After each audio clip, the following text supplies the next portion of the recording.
it looks like you decided to open up as many channels as possible to get in touch with you in order to make the sale. But it seems like it also had this side effect where, because people were asking you with their questions, you could see where all the roadblocks or the friction points, so to speak, were, and you could put that back into the website. So is that sort of like a formal process that you had where yes, you want more people contacting you, but you also wanted to make them as comfortable as possible before they contact you, if that makes any sense, where you build more things on the website? So this is a process that has evolved over 20 years. So Mm-hmm.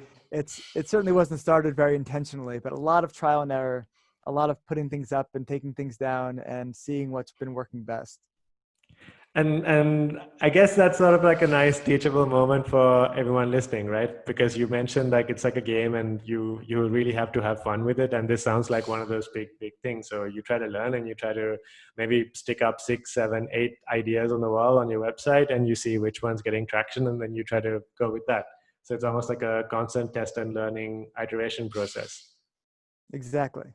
Awesome. Hey, I think this is a really good time for us to jump in and then have a look at the site that we've been talking about, knobs, and just talk us through you know what this final product is, like how everything we've been talking about looks like online.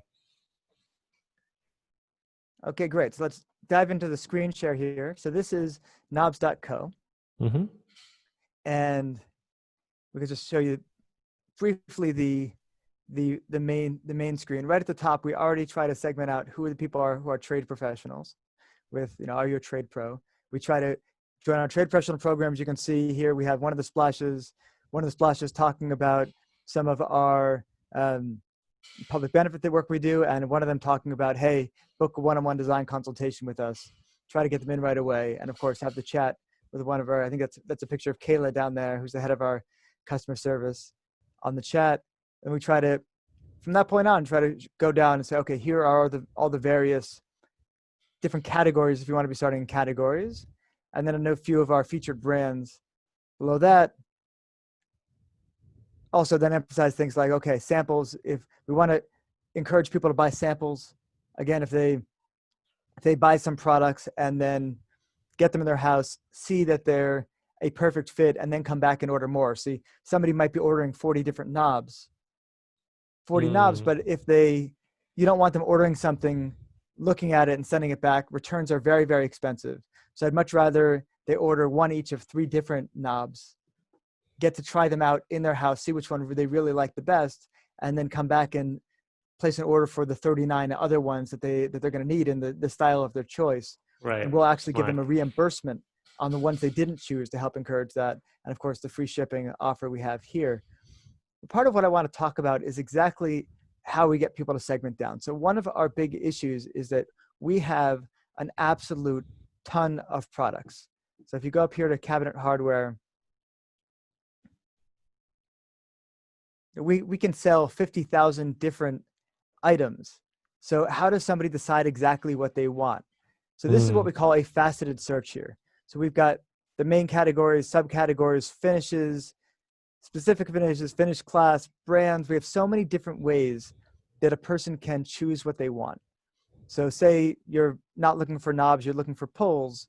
Bam, you're going to click on the pulls and handles, and now it's all going to update. You're only going to see the pulls and handles. And now the subcategories are also, here we go. There's our pop-up asking for if you want a free design consultation. But then everything else is going to update so that your choices are now different. Let me go down to, you can choose the brand, you can choose the style that you want. This is something here that we added that is a little unusual.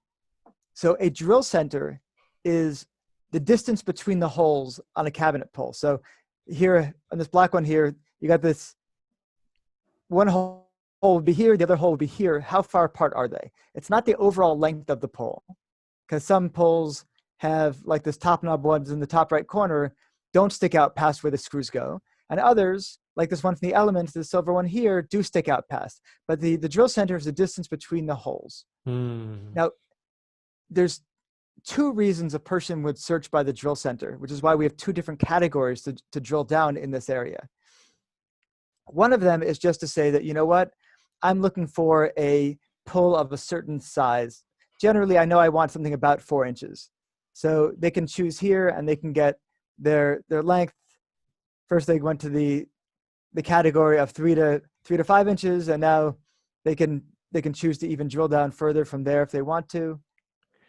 But another And this is reason why, already making a really good point for me on why the design consultations are helpful, because I have no idea what a drill center is, but when you explained it to me, it made a lot of sense why I would want to look for it. So like, there's exactly. clearly Well, terms here, right? Yeah. but the big reason people search by drill centers is not that, because length can also be for what I just described. In fact, people would more likely be searching by length for something if they just want a certain 4-inch knob or something.